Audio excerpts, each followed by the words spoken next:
dhegaystayaal hal-abuuradii hore ee soomaalida qaar baa halxiraalaha iyo furiddiisa caan ku noqday sidaasna ku kulansaday laba awoodood oo ay maansayahanada kala dheeraayeen kuwaasoo ah mala awaalka degdega ah iyo golokafuulnimada ay ku furfuraan halxiraalaha kolba lagu caraysto hal-abuuradii tilmaamahaas lahaa waxaa tusaale u noqon kara laba gabyaa oo ay colaad maanso ka dhaxayn jirtay ugu dambaystiina ay halxiraalaha la gashay mid magaciisa wariyeyaashu naguma soo simin ka kalese waa gabay hawle maansayahankii lagu naanaysi jiray kii hore ayaa wuxuu gabay hawle ku halxiraalaystay inuu sheego nin aan lagu abuurin awoodaha wax lagu dhalo ee taranka lagu yeesho isla markaasna ay carruuri hareerihiisa ka buuxdo iskuna marmarayso wuxuu yidhi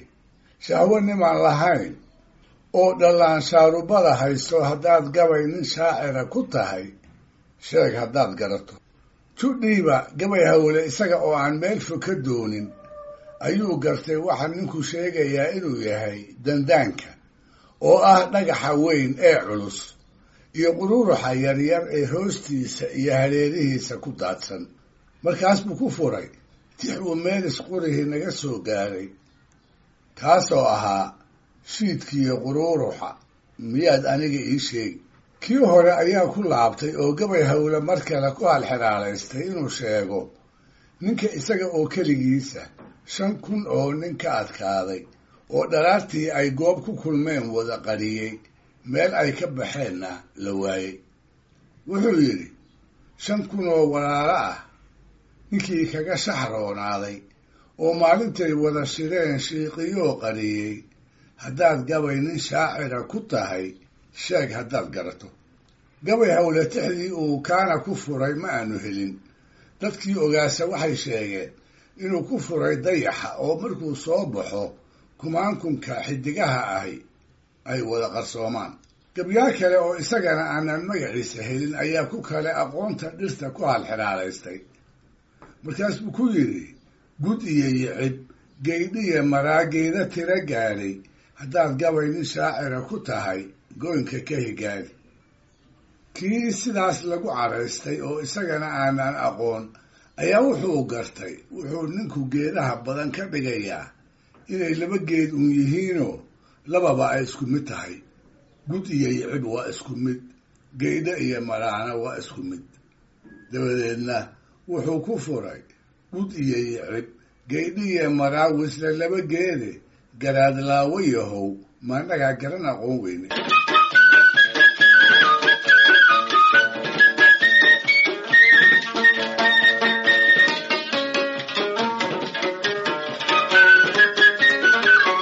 kuwii ugu caansanaa maansayahanadii muddada dheer gabayada iyo geeraarada isku halxiraalayn jiray waxaa ka mid ahaa labadii reer ciideedka ahaa ee la kala oran jiray weerar burxan iyo faarax cawitame waxay ahaayeen laba aan kala dhicin isu dhigma oo maansada ku kaftama kuna xafiiltami jiray mararka qaarkoodna aad isugu jareexan jiray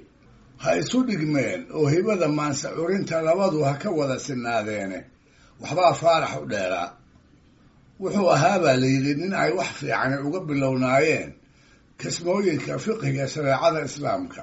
mandiqa iyo xidiga aqoonta taasna waxaa lagu rumaysan karaa gabaygii halxiraalaha iyo xujooyinka miiran ahaa ee uu kaga qaybgeli jiray silsiladii maanso ee halac dheera la baxday hormuudyadii gabayga soomaaliduna bilowgii qarnigii 20aad ay isugu halcelin jireen waa silsiladii hunguriga iyo cirweynida ku saabsaneyd ee cali sharmaarke qamaan burxan cali dhuux sayid maxamed gooni cabdi xaaji ismaaciil mire iyo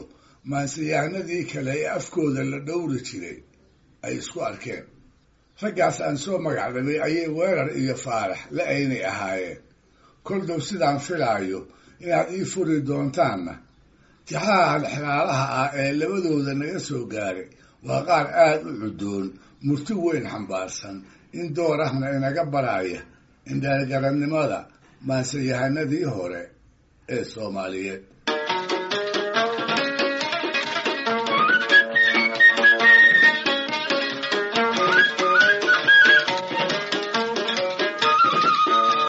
ka guddooma haddaba 3 su'aalood oo weerar uu Faarax ku halxiraalaystay isla goobtii lagu weydiiyeyna uu Faarax ku wada furay. weerar ayaa wuxuu Faarax ku caraystay inuu sheego waxa ay tahay rida dhashay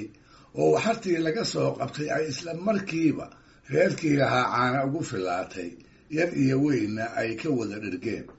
wuxuu yidhi rid dhashoo waxarteedii reerna caana ku deeqday bal risaale ka sheeg. Faarax oo gartay wixii uu weerar u jeeday ayaa is yidhi malaha rida wuxuu ka wadaa firida oo ah in inta ciidda lagu rido marka masagada la abuurayo.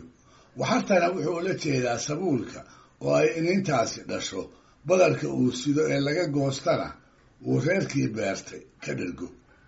sidaas ayuu Faarax jawaabtii halxiraalaha u gartay, ha yeeshee wuxuu ka baqay markuu furo inuu weerar ku diido oo waxba maad furin uu ku yidhaahdo. dabadeedna intuu jawaabtii afeef ka hormarsaday iyo abhin ayuu yidhi rid dhashoo waxarteedii reernan caana ku deeqday haddii aan run ka sheego asaad been ka rogaasho rabbi baan kugu raacshaye xilli roob aad sugaysaan firi meel ku ridaayo raxmaddii ku heshaayo habeenay ku radaayo biqlay soo rogataayo laabay raaricisaayo dheeliday ruxruxdaayo sabuul gees ka ridaayo hadhow baa la riftaayo mooyaha lagu riiqiyo dhaligay ku ritaano intii raad iyo ruux laba risiq buu u noqdaa. halxiraalihii labaad ee weerar bulxan uu Faarax ku xirtayna wuxuu ku saabsanaa raha oo ah bahal yar oo biriga iyo biyahaba ku noolaada markuu roobku da-ana aan afka isku darine ballida iyo jidhaamaha goor walba ka jiileeya. su-aasha weerar waxay ahayd Faaraxow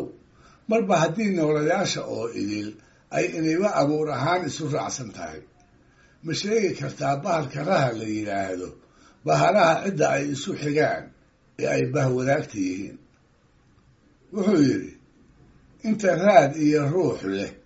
lababa way isku rafiiqeh rah iyay aana yihiin. Faarax wuxuu taana ka celiyey jawaab aan kaftanku ka marayno qofkii maqlaa aanu hurayn inuu muusoodo haddii uusan qoslinba, gaar ahaan markuu dhab u yaqaan abuurta raha iyo dhurwaaga. wuxuu yidhi raadkaa raadka ka weynoo ruuxaa ruuxa ka dheere ruquf raaquf dhaqaaqiyo reeryaqaad xumadiisiyo miskihiisa radeeban saska gaaban dhurwaagay raha aana yihiinoo way isku reer dhicisow. halxiraalihii saddexaad ee weerar wuxuu isaguna ahaa Faaraxow waxaad sheegtaa 30 reer oo sacna allaha ka dhigay aan bar adduunya lagu ogeyn haddana qumbayaal subag ah qaadi karila. wuxuu yidhi Faaraxow 30 reer oon sac adduunya ka foofinoo subagii sidii weyday sifahooda balsheeg. kanna Faarax wuu gartay. wuxuu is yidhi jawaabta halxiraalaha weerar laba mid unbay noqon kartaa. safar uu awrta subag ugu raran yahay oo ay reero badani isku soo darsadeen magaalooyinka qaarkoodna ganac ugu wata, taasi waa mid. jawaabta kale ee suuragalka ahina waxay ula ekaatay sisinta oo ah nagaar laga tuutiyo saliid cunnada lagu iidaanto. markaas buu jawaabtiisii ku soo gebagabeeyey labadaas haddii ay noqon weydana waa wax aan jirin oo aad weerarow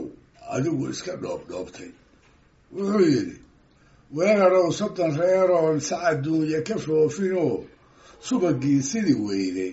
safar baa la yidhaayo saa hadday noqon weydana sisin baa la yidhaayo saa hadday noqon weydana safsadaa la yidhaaha